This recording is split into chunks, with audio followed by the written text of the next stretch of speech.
بسم الله الرحمن الرحيم قل هو الله أحد الله الصمد لم يلد ولم يولد ولم يكن له كفوا أحد.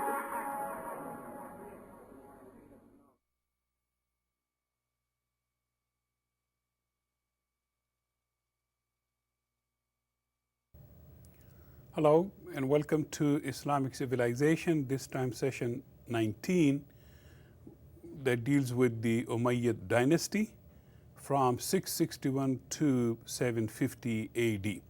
So let's see what we have during the Umayyad dynasty. Islamic Civilization session 19, the Umayyads from 661 to 750 AD. It's not a long period but still very important. Let's see what we have in terms of the objectives for this session. We will talk about the end of the Rashidun or the Orthodox Caliphate, rise of the Umayyad dynasty, the new beginning and new political changes. Arabs and non-Arab interdependence during the Umayyad dynasty, the military and economic needs of the empire, and the further expansion of the Umayyad Caliphate into India and Spain, and for that reason the expansion of Islam in East and West. So with those objectives, let's see what else we have. End of the Rashidun or the Orthodox Caliphate that preceded the Umayyad dynasty. You might remember from 632 the Prophet died, and then we had quite a few 4 caliphs. The Rashidun caliphs as they are called, and the word Rashidun means the rightly guided Orthodox caliphs. So the rightly guided or the Orthodox caliphs, that is what it means, the Rashidun. And those caliphs were Abu Bakr, Umar, Usman and Ali, peace be upon them all. They followed the Quran and Sunnah and the traditions or the practices of the Prophet. 3 of them were assassinated, as we noticed in our previous sessions, and so only Abu Bakr, who was an older gentleman, he died his own death. Further, the Rashidun caliphs, end of the Republican period, and that's what most people refer to, the Rashidun caliph period that stretched from 632 to 661 AD. They call them, the historians call them, the Republican period of Medina, and that was established by the Prophet himself, peace be upon him. And this republic was administered or run by a charter or constitution of Medina, and so very important document in the history of early Islam. And that charter or constitution, or some people just call it proclamation of Medina, the republic, gave people their rights and responsibilities, what they were expected to do in the republic, and some of the duties that people had to render to the republic. And so for that reason everybody knew the law, so to speak. If anybody went against the law, they were duly punished. The Prophet did give people a second chance. If they came and asked for forgiveness for their mistakes, definitely they were forgiven, but were told they were not supposed to do anything against the constitution, the law of the Republic of Medina, or especially against the defense and the security of the republic. So if anyone jeopardized the security of the republic, especially posing as internal enemies, then definitely they were punished, and that is why you have a few certain Jewish tribes who were punished, and they were expelled from the Republic of Medina because they went against the security and the defense of the Republic. And so they knew what they were doing, and for that reason they were punished by the Prophet himself. Okay, let's see what else. So in this republic, rights and responsibilities were clearly laid out. Justice and personal care of the people, that was very important to the Prophet, and that's what he provided to the people, justice and personal care, and he was, among them.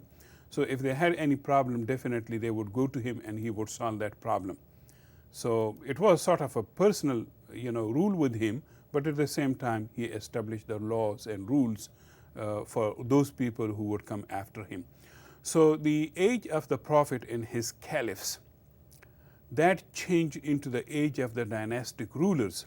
So from 661, which is the assassination year of Caliph Ali, the fourth caliph, then you would see that republican period of the Prophet and the caliphs, the first four caliphs ended, and the age of dynastic rulers you would see, coming. And so you would see the rise of dynasties and the fall of dynasties in Islamic history. So most of these dynastic rulers, their personal glory, that was very important to them. So personal glory and material greed, that they had to get, and that gained primacy over the Sharia Islamic law. Now, you should not be surprised, and I really wanted to bring this point. Some of these rulers, in the Umayyad and the succeeding dynasty that we will talk about in session 20, the dynasty is called the Abbasid. So the Umayyad dynasty and the Abbasid dynasty and certain other dynasties, their rulers, they were, some of them, honestly, they were monsters. And they did a lot of un-Islamic things, even if they claimed that they were Muslims, even if they claimed that they were, ruler of the Muslim empire. But what mattered to them was not the Sharia, not the Islamic law, but their political power and personal material greed. That was their main purpose to get. Not to establish the law of Islam, the Sharia, to benefit the people, but they rather would benefit themselves, and that, not only just among the Muslim, but other, religious and regional leaders, and they would do that. And corruption, which is still, we are living in the 21st century, and yet you see, almost every year the United Nations listing of the corrupt nations and corrupt governments. And so that is why some of these, and some of these corrupt rulers paid, very heavily, because people would not accept them and people would not forgive them, and you would see that the rise of the revolts, the rebellions, people rebelled or people revolted for nothing. They would become sick and tired of the ruler, and that's how they would revolt and, topple his government, which is nothing new or nothing old about it, and it still continues. So let's see further. So as I said, the personal glory and material greed, that gained primacy over the Sharia, the Islamic law, which stood for justice and for people's interest. Courtly pomp and show rivaled Byzantine and Persian imperial courts and palaces. These Muslim rulers were really not supposed to do that, and yet they did. And so it reminds me that these Umayyad rulers who would do these things, having great palaces and courts and, a lot of pomp and show, that was not supposed to be there. They should have lived according to the Sharia, the Islamic law, and that was completely un-Islamic what they did. What they did was they spent people's money on their personal pomp and show, on their personal, grandeur. And that was much more in line with the Persian kings, like the Shahin Shah, as they used to be called by the Persian people. Shahin Shah, the title of the Persian king, it means the king of kings. And yes, they were mighty and, all that, powerful kings, but those powerful kings should have benefited their people also. And so these Muslim dynastic rulers also followed, the tradition and mimicked the tradition of the Persian kings and the Byzantine kings also, the Christian Greek Byzantine kings, they also lived like, great Caesars. And so now the Umayyads, and later on you would see also the Abbasid dynastic rulers did just that. And so with every palace, with every court that they established, they basically took people's money and spent it on their own personal grandeur, and that was completely against the Islamic law. This reminds me, just not too long ago, when Saddam Hussein being defeated in the first Gulf War, what he did was, rather than spending all that money that he had on people's interest and feeding his people, he spent it on these 4 or 5 palaces, and that those palaces were the first to be hit by United States Air Force and the coalition forces, and they became rebels. And so that is there was always a Saddam Hussein who would do these things. So let's see what else is coming in this presentation. The end of the Rashidun Caliphate. So the original purity of Islamic monotheism and the total reliance on God weakened. This was the chief characteristic of the Rashidun Caliphate, the original purity of Islamic monotheism and a total reliance on God that got weakened during the Umayyad and the other dynastic rulers' time. Most Muslims were, as they are now, non-Arabs. You should know this, that in the Islamic world, most Muslims are non-Arabs, and even today, Arabs only are, maybe less than 20% of the Muslim population in the world. And so it creates problems in the sense that non-Muslim Arabs, and you are looking at one of them right now, some of us, we do not read Arabic, we don't understand Arabic, which is the language of the religion, the Quran and Hadith. And so, for generations, we are kept in ignorance. And so, and a lot of us are illiterate people, and that is the reason ignorance of Islam, leads people, Muslims, in dangerous situations. They don't know the Islamic law, and so they are Muslim, yes, but then they do a lot of un-Islamic things, and that is not good. They get into trouble with the Islamic law or with the, just common behavior. And so that was a problem back then, and it is a problem still now. Okay, so let's see. So most Muslims back then were and still are non-Arabs. So this lack of knowledge of the Quran and Hadith, or the Sunnah of the Prophet sallallahu alaihi wasallam, peace be upon him, was not a good thing. Also, you would see veneration of saints and shrines starting soon after the end of the Rashidun Caliphate, because these people, before coming into Islam, they had been doing just that, worshipping their saints and, going to their shrines. And in Islam, they would continue and do these things also, and it still continues. Okay, so every 10 or 15 or 20 years or 50 years, you would see a revivalist movement, and that is a constant phenomenon in the history of Islam, and it is even today the same case, that you would see in one place or another place a revivalist movement that would try its best, a movement, a group of people, under the leadership of a great scholar, Islamic scholar. They would rise up and create a movement to bring back the original monotheism of Islam. And so they would, insist and beg people to stop these un-Islamic practices and come back to the true Islam of monotheism, Islamic monotheism, and Islamic morality. And so that is always the struggle of bringing Muslim to the true Islamic monotheism and the true Islamic behavior, code of conduct, and morality. And if these two things were straightened up among Muslims, I believe, and I really believe in this, Muslim would be in great shape. But unfortunately, they do not follow the religion, number one. They do not follow, their conduct is very bad, and so some of us are in big trouble. And so that's how revivalist movement you see even today. Okay? And some of these revivalist movements, they also go out of control and they create their own problems. And that's another, big topic to talk about, but we don't have time for that. Let's move on.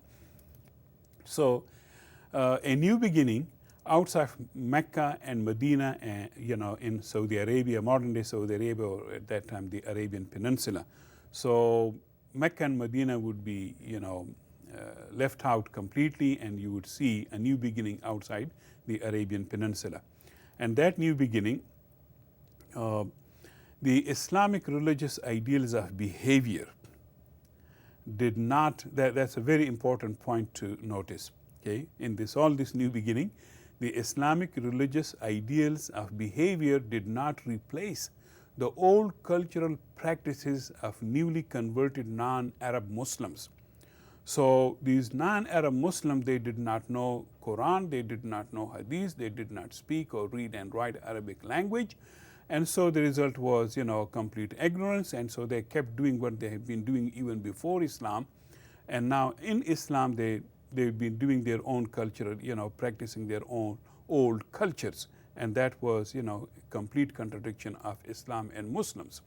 And so let's see these non-Arab Muslims at that time, and, they followed their different religions: Syrians, Babylonians, Persians, Egyptians, Turks, Kurdish people, Afghan people, And so they kept their lands and languages. I mean, nobody wanted to take their lands and languages, but at the same time, they should have been, as even today, coming more into Islam and practicing Islam and quitting the old cultural practices that got them into trouble. So non-Arab Muslims also rose in military, political, and religious leadership, which was good for them. Those who, so this was, as I said, it was good for them in the sense that the local people felt empowered. When they became leaders in the military, when they became leaders in the political administration, and they got hold of, the economy, so that was good for them, because had that not been the case, if the local people had not been empowered under the Islamic Empire, it would have been another colonization, like the colonization of the Romans, or before that the Greeks, or even before that of the Persians, or for that reason, the 19th century colonization, the Spanish colonization of South Central America, the British colonization in South Asia, India and Pakistan, the French colonization of North Africa and Vietnam. So these colonizations, they were meant to support and help from every point of view, economic, military, and political, the home country, the colonizing country like France and Britain, as I said, Spain in modern times, in 19th century and 20th century. So that was good that the Muslim did not allow that type of a colonization of the people. And for that reason, slavery was very minimum compared to the French, compared to the British, compared to the Spanish. 19th century colonizations and empires, the 9th, the 8th, and the 9th centuries empires of Islam, they had minimum slavery and minimum exploitation of the people. And so that was a good thing that Islam and Islamic Empire empowered the local people, but it also did something, I would say, it damaged the Arab rule in these empires. I'm not complaining about that, but what I'm saying, I wish there was much more Islamic sort of a religious sense among the people to do the right things, because you would see in these dynastic rules a lot of bad things going on, despite the fact that they were Muslims and they did a lot of wrong things. Okay, so let's see further. The new beginning. New centers of Islamic power emerged outside the Arabian Peninsula, of course, and so these places, new capitals, replaced Madinatul Nabi, which means the city of the Prophet. Medina means city, and An-Nabi means the Prophet. So that is Medina. It was replaced by these new capitals. And look at this, the list of the capitals. These were all Muslim cities, capital cities: Damascus in Syria, Baghdad in Iraq, Cairo in Egypt, Madain in Persia or Iran, Cordova in Andalusia, Spain, Ghazni in Afghanistan, and Delhi in India. So all these are Muslim cities that were established and further, improvised by the Muslim rulers and the Muslim empires.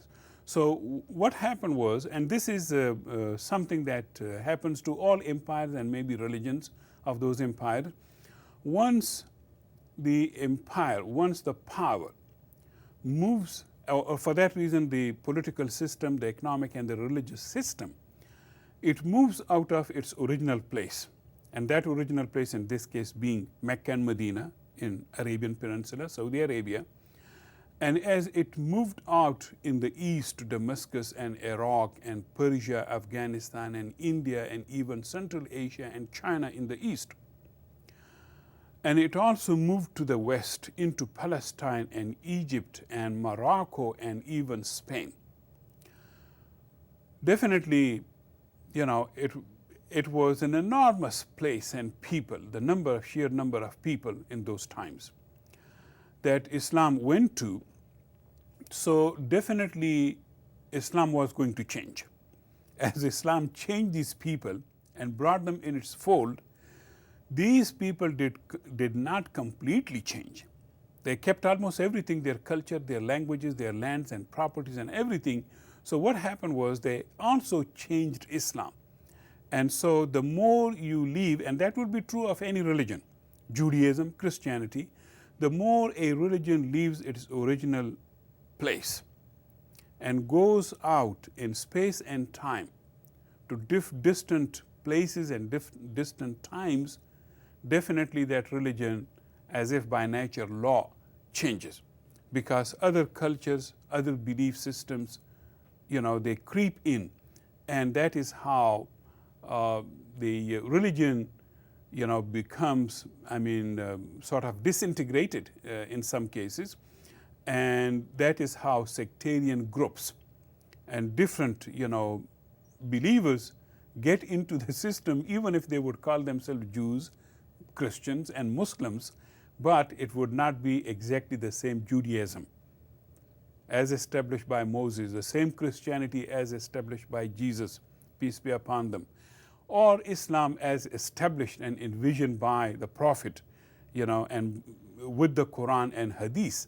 Thank goodness for Islam, at least there are only two books, two sources, not 4 or 5, only two sources, Quran and Hadith, that can bring people even today together in the same thought, same action, same belief system, same behavior, and give people, sort of a universal behavior from Spain in the west to India in the east. That is always possible with Islam, but within that possibility, other things happen that fragmented Islamic unity, Islamic belief, Islamic doctrine, and Islamic practices. So I think that's enough. Just remember, moving out of the original place and going to different places and different times definitely would change the religion as if by sort of a physical natural law. Okay. So a new dynasty, the Umayyads this time. And the Umayyads, they established their dynastic rule, and that dynastic rule first and foremost was established by its first leader, Muawiyah the First, who ruled from 661 to 680 AD.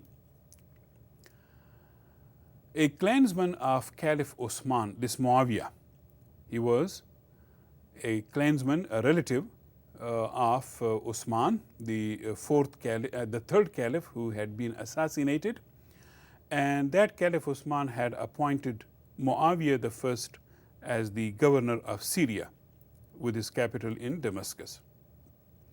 After the assassination of Osman in 656 AD, Muawiyah refused to accept or acknowledge Ali as the new caliph at Medina, and that definitely got them into trouble.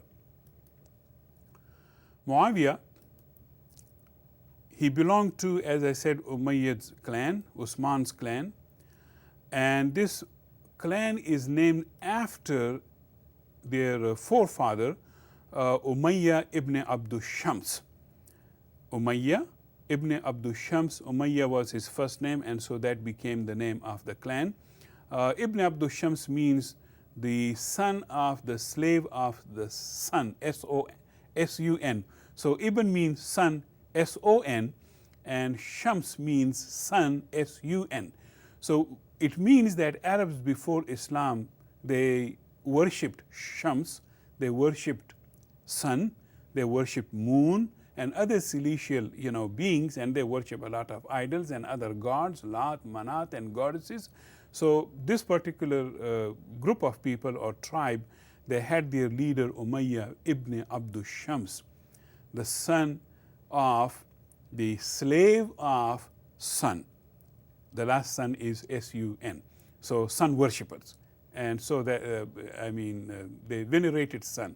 And so that was before Islam. And after they came into Islam, they did great things, especially Osman, the third caliph, in Medina, they did great things for Islam, but some of them did not so great things. So let's see. Umayyad himself, very rich and very smart person as he goes in history, by those two, known facts, very rich and very smart. He, of course, favored fellow clansmen and loyal local leaders with lands. So anyone that he trusted would give him land and favors and make him more loyal to himself. So this was sort of a personal dynastic rule in which you do favor to people whom you think would render you great services and sacrifices. And that's what Muawiyah did. He belonged to the Umayyad clan, son of Abu Sufyan and Hind. His father was Abu Sufyan and his mother was Hind. And both of them, Abu Sufyan, his father, and Hind, his mother, they were fierce enemies of Islam. But they converted after Muhammad conquered Mecca. And so the family had a history of hostility towards Islam. Anybody could come to Islam, of course, as they did. And so this family, they fought, especially Muawiyah first, they fought Ali, the fourth caliph of Islam, and weakened Ali's political and military position, not only in Iraq but also in Arabia, and assumed the controversial title of caliph himself after Ali's assassination in 661 AD. So Muawiyah, a powerful person, after Caliph Ali was assassinated by his former allies who turned against him, then there was no one, in the way of Muawiyah to claim the title of caliph, although neither the Sunnis nor the Shia recognize him as the Rashidun caliph. Yes, of course, he was, there is no denying the fact, he was a very powerful ruler of his own dynasty, the Umayyad dynasty, but most Sunnis would never, and especially Shia Muslims would never recognize him as the caliph of Islam. He was a ruler of his dynasty, although very powerful. And that dynasty ruled, for about 100 years. Okay. So after he died, his sons and relatives continued as the rulers of the Umayyad dynasty. So that's what dynasty is. Son follows father, the father followed his father. So their dynasty, it stretched from Spain in the west to Afghanistan in the east. Huge, big, empire. This dynasty and the Umayyad empire connected Europe and Asia with Islam. So you would see the rise of Islam in Europe among Europeans and especially in Spain and Italy and the Mediterranean area, as well as in Asia and Central Asia, even China and India, Afghanistan, took the Middle East to the known world. And for that reason, most Arabs, this was the first time for them to go east and west in huge big numbers. And not many of them, went back home, okay, because they were not big numbers anyway to begin with. So this Umayyad Empire was centrally controlled from Damascus in Syria. However, it was locally ruled by Arab overlords, Arab governors and officers of the Umayyad dynasty, and the local non-Arab Muslims and non-Muslims. Non-Arab Muslims and non-Muslim, the local people also shared in that rule, and that is very important. Again, if I could come, on this point again, and that is, keep in mind, Arabs were a little tiny minority, couple of thousand people, not in millions, couple of thousand people who, of course, could not rule, not even know the places and the people that stretch from Spain in the west, going the whole way, entire North Africa, the Mediterranean Sea, beyond Syria into Iraq and Persia and Afghanistan. Of course, they could not control all that. This huge big empire, And so basically it were the local people, both Muslims and non-Muslims, in India, Afghanistan, Persia, Iraq, for that reason, in Syria and Egypt and North Africa, Morocco and Spain. So it were basically the local people who controlled themselves. And the Arabs, a little tiny minority, but establish a strong system based on laws, based on, a certain behavior that nobody could revolt, of course, against them, and if they did, they would be punished. And that would not be any different from, look at the British Empire.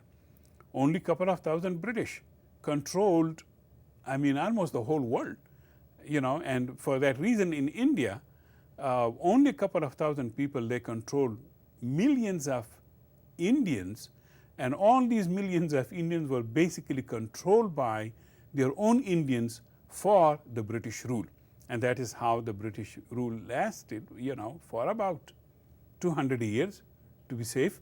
And so that is how what happened also in the Umayyad dynasty, to be followed by other Islamic dynasties, especially the Abbasid.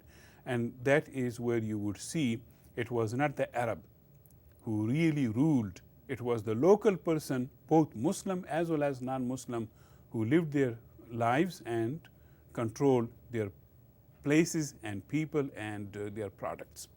Okay. All right. The Umayyad Empire. Now here you can see it, how huge and big.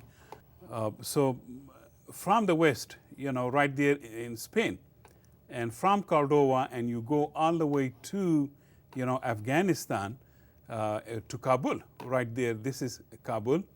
And by the way, if you go a little bit further east, right there is my hometown, Peshawar, and the empire stopped right there. They didn't get us.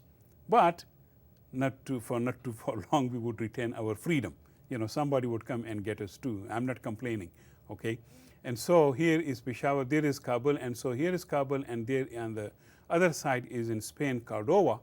And, it's a huge big place, could not be controlled, of course, by a couple of 100 people or 1,000 people, Arabs. Okay, so that is how this huge and big empire was. All right, the Umayyad Empire. The Arab military and political leaders, minority, they were minority, the Arabs, as I said, and they depended on the local peoples, okay, for very important things: agriculture, soldiers, trade and revenues, very important. And so they had to depend on the local people, both Muslims and non-Muslims.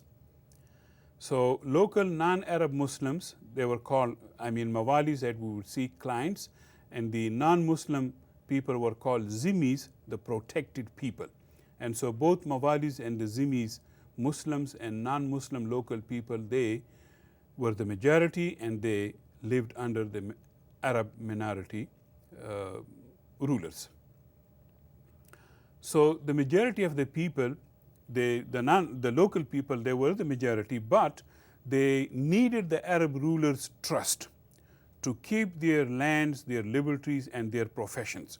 And again, very important point, as I said before, that the Arabs were a tiny minority. They could not control all these places and peoples. And these places and people used to be mighty empires, once upon a time. But now they were under, the Arab rule, the dynastic Umayyad rule, and later on under the Abbasids. And so that is how the local people, in one way or another, they would emerge in leadership, political, military, economic, and this type of the local people coming into leadership and taking the benefits of the empire would eventually do something for Islam, and that would be conversion. So during the Umayyad and after that during the Abbasid, there is hardly any proof that any group of people, they were massacred because they were Christians or Jews.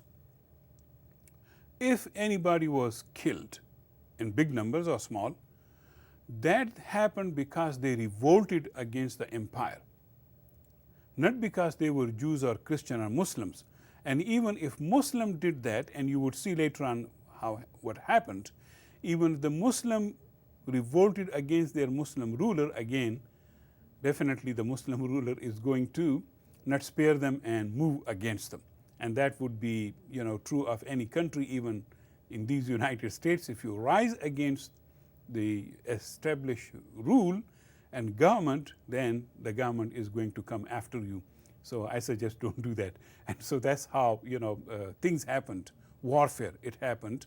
Otherwise, the Islamic rule, one has to be honest. One has to be honest. In Islamic rule, people were not massacred. They were not butchered. And the opposite is true, because they were protected for one good reason, because in the Quran, there is a terminology used for Jews and Christians called Ahlul Kitab, peoples of the book. And the Quran tells you to have good relation with them.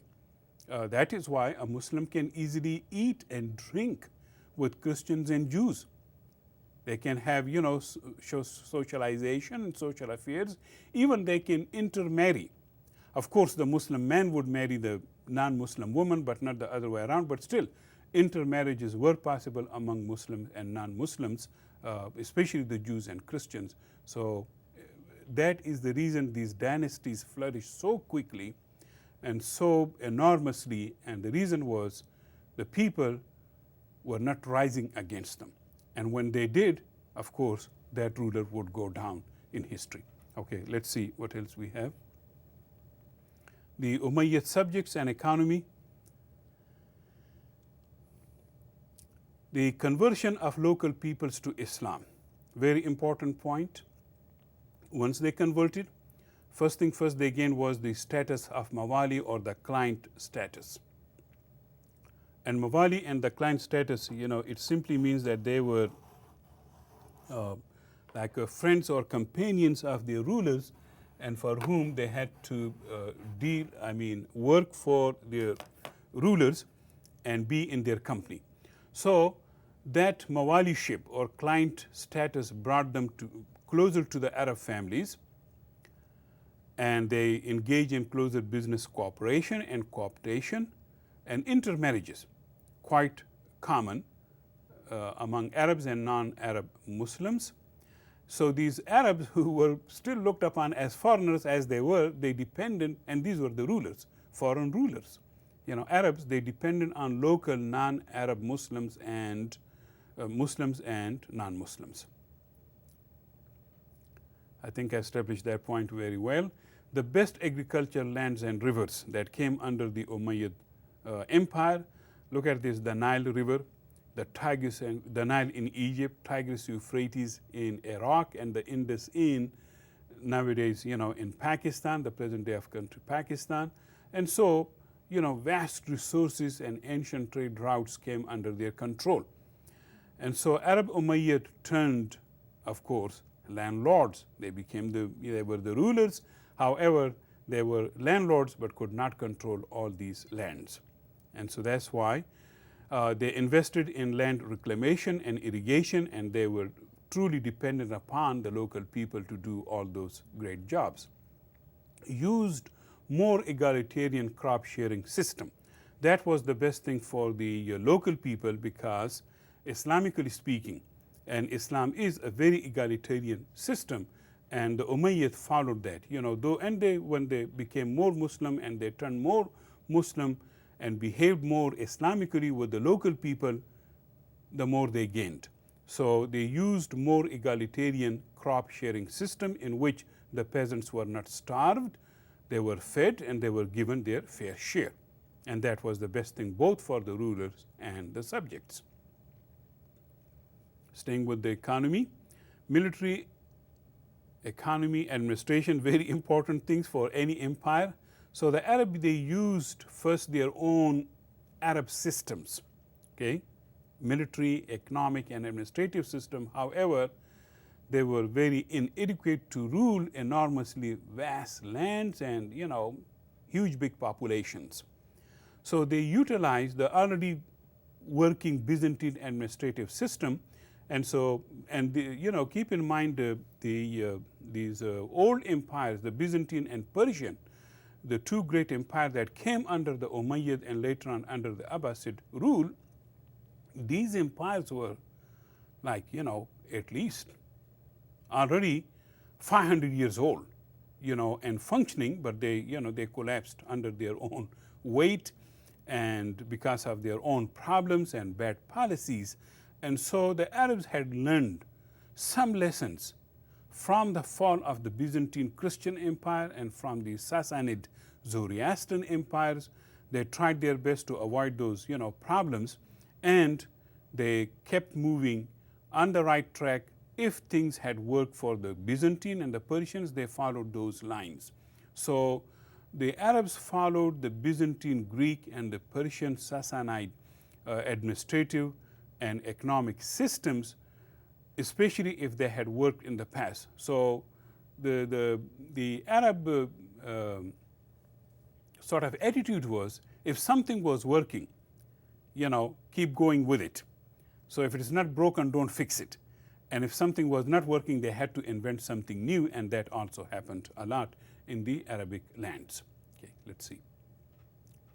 So they utilized the Byzantine administrative system, benefited from the Quranic injunction of writing business contracts and transactions. Very important, the Quran, the holy book of Islam, it tells Muslim, write your business contracts and transactions. And so that also, produced quite a good record-keeping system among the Arabs, and they needed it anyway. Staying with the economy, here, a point that I just made, the Umayyad coins, they used the previous Sassanid prototype coins, and what they did, they could not change. At the most, what they changed is on the edges, they wrote the kalima, La ilaha illallah, Muhammadur Rasulullah, there is no God except Allah, and Muhammad, peace be upon him, is the messenger of Allah. So that was sort of a Islamizing the non-Muslim coins, and that's the best that they could. Later on, they would produce their very stunning, beautiful coins, but they had to use what they had with them. Here also the coin weight, and another coin from the Byzantine and the Sassanid, and on the right you see La ilaha illallah, that's what it says, no God except Allah. And it's a very powerful statement that they did. The Umayyad conquest of India and Spain, the empire got bigger and bigger, okay? And so now, jumping out of, so to speak, from Syria and Iraq and Persia, the Umayyad decided to go into India, and for, some good reasons, but all those reasons could be controversial, okay? So here a military officer in the Umayyad army, Muhammad bin Qasim, hardly 20 years old. He was given command of a big force to go after this Raja Dahir, the ruler of Sindh. Raja Dahir, the name of the ruler of Sindh. Sindh is the southern part of modern-day Pakistan. And so Raja Dahir and his people, they had taken to piracy, as it is now a problem, around the, East African countries, especially, Somalia, etc. And so the Arabs were, pirated upon by the Raja Dahir people. Some Arab women were disrespected. And so when word got to the ruler of the Umayyad, they sent this military officer in their army, very young man, hardly 20 years old, Muhammad bin Qasim. And he straight went to, after Raja Dahir, engaged him in a fight and defeated him. Now, Raja Dahir, some people say he was killed, some people say he ran away. Whatever the case, his bit of the government in Sindh in southern Pakistan collapsed. However, Muhammad bin Qasim was recalled back to Iraq, and so some of his other people also left India because, number one, they found it very hot, the south of Pakistan at that time in Sindh, where now Karachi is. The weather, they didn't like the weather, number one. They were surrounded by a lot of Hindu people. That was the natural religion of India, the original religion of India. So they went back home. And the result was, if they ever had the intention of spreading Islam in South Asia from the south, it really did not work as they might have planned. So Islam would come to modern day Pakistan, for that reason also to India, Western India, as far east as modern day Bangladesh. That would come from Afghanistan, overland. And so the Arab, they came, they brought Islam, and whatever conversion they made in Sindh, in the south of Pakistan, that they did. But beyond that, it did not move any further north. And so that was the end of the Muhammad bin Qasim affair. But the fact that they tried to come as far east as India, south of Pakistan, that is just amazing under the leadership of this 20 years old, or young military officer. So let's see what else we have. So he invaded Sindh, which is the southern part of Pakistan, in 711 AD. Quick victory, but not permanent conquest, because he did not bring too many people with him, enough numbers, and then he left and other people also left after him.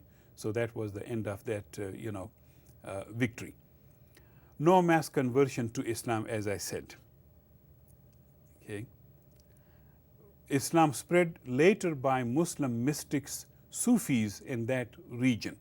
Yes, Islam would become very dominant in that region, but it was not by military action or any other action. It was much more the work of the Muslim mystics, missionaries, Sufis, and we will talk about them, I hope down the line in one of these sessions. Okay, moving on. There you have, an image of Muhammad bin Qasim, and there, in his honor, later on, in Karachi, in southern Pakistan, you see his fort, Muhammad bin Qasim fort. That they believe that that's where he stayed and lived and made that small fort, and then it was refurbished by later generations of Muslims. Now, conquest of Spain in the same year, 711, and it tells you something, about the Umayyad dynasty, that on the one hand, it could send military in the east to India, and on the other hand, to west to Spain. So Tariq ibn Ziyad, another military officer of the Umayyad army, he was invited by a Spanish Christian ruler to get him rid of these Visigoth invaders. The Visigoth, northern European barbarians, as the European used to call them, Visigoths, they, plundered a lot of places and ruined a lot of people. One group among these European invaders that killed a lot of people, part of the Visigoths in Europe, and one group was called the Undals or Vandals. And this particular European group of people, they would go and kill people, massacre them, rape their women, loot their property, and sometimes just for the fun of it. And that is how we get the word vandalism, from the name of this European tribal group, the Vandals. And so the Muslims also took care of them and finished that group of people called the Vandals. Visigoths were something like that, and so they harassed the Christian ruler in Spain, and they invited this Muslim officer and took his help. And so when the Muslim went there, they went there and never came back. I mean, they stayed there and ruled Spain for quite some centuries, as you would see later on, and we would come to to this episode later on in another session. Let's see further. So he was invited by a Spanish Christian ruler to come and get him rid of the Visigothic invaders. So he crossed from Morocco to Spain. Okay, he took a lot of Berbers with him, newly converted North African Muslims with him to Spain, and they put an end to Visigoths' threat and invasions, and they also established in southern Spain, they established a Muslim rule. And so that Muslim rule would further expand to a beautiful culture and become a wonderful civilization called the Andalusian culture and Andalusian civilization. So here is the map. So the white stuff that you look at, that is North Africa, and further north is Spain. So from Morocco in the west of North Africa, Tariq crossed from Morocco into Spain. Here is Spain, and the southern tip of the Spain is, that's where it meets Morocco, but there is a strait between Morocco in the south and Spain in the north, and it's called the Gibraltar Strait. Tariq ibn Ziyad attacked invading Visigoths, and there you see in his honor, a castle. He's pointing in that direction. I think I made him to point that direction and tell him flip him horizontally, and that castle and that whole area is now under the British control, the Gibraltar area. Okay. Jabal Tariq, that rock, that little mountain is called Gibraltar, and it is called Gibraltar, Romanized and Anglicized. It means Tariq's mountain, but the original word is Jabal Tariq. Jabal means mountain, Al-Tariq of Tariq. So the mountain of Tariq is anglicized and Romanized into Gibraltar. Just in case you wonder, how this Gibraltar became Gibraltar, it was originally Jabal Tariq in Arabic. It means Tariq's mountain, and so anglicized or Romanized into Gibraltar, and that's what is now popularly called in Europe Gibraltar, the rock, and some people just refer to it as the rock. It is now in the possession of basically of the British. The British control the rock. Further north is Spain, of course, ruled by Spanish people, and south is Morocco, ruled by the Moroccan people. But in between the two, this little place, it has also its own airport, and it has a lot of monkeys, the Gibraltar monkeys, very, strange species. Okay, let's see further. Conquest of Spain. And here it says Gibraltar, cradle of history. There's some British, made that monument to the British maybe, and before that the Spanish, and before that to the Muslims, and rightfully so, yeah. Like so many other places that could be the cradle of history, so is Gibraltar, the Jabal Tariq, the mountain of Tariq. Okay. And so there on that mountain now you have a Catholic church and Anglican church at the rock. Okay. But you also have the King Abdulaziz Mosque at the rock. So there is Jabal Tariq, and in the foreground you have a mosque for the Muslims. Okay. All right. The Battle of Tours, very important. So when Muslims established themselves in Spain in 711, in the next 2 decades they attacked France from where they, had the French threat in the Battle of Tours. But in that Battle of Tours, the Muslims were defeated and sent back to Spain. and they never, again dared to cross the line and go into France.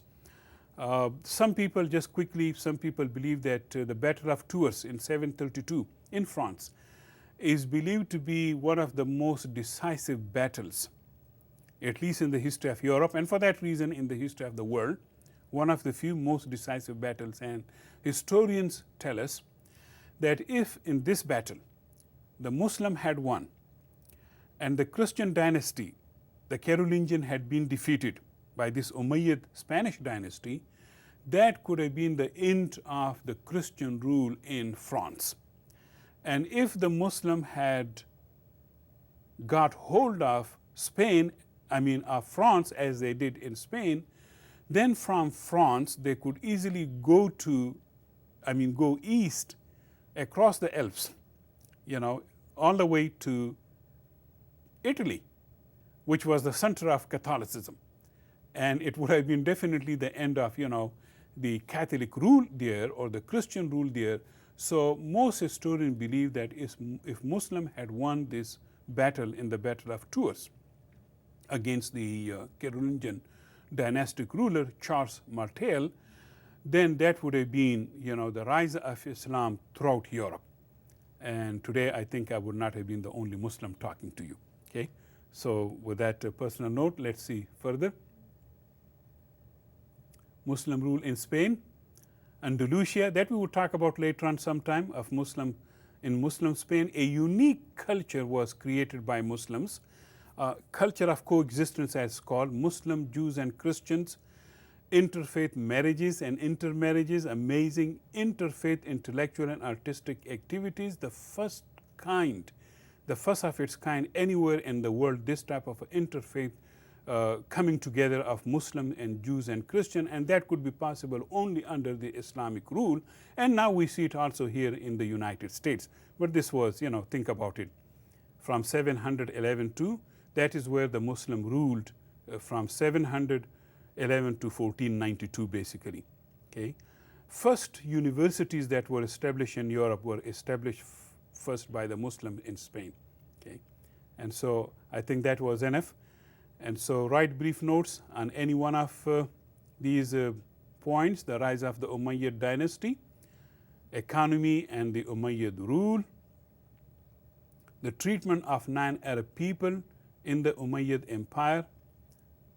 And let's see in review what we did. Well, we did a lot. We talked about the political and economic changes from the Orthodox, the Rashidun Caliphate to the Umayyad Caliphate or the Umayyad Empire, the Umayyad Middle Eastern, they bridging east and west from India to Spain, and making possible business and intellectual activities throughout this whole big region, and the utilization of previous imperial administrations.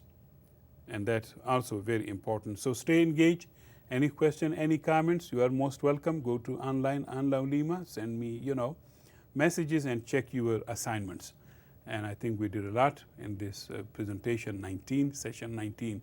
See you next time with session 20 with the Abbasids. Aloha.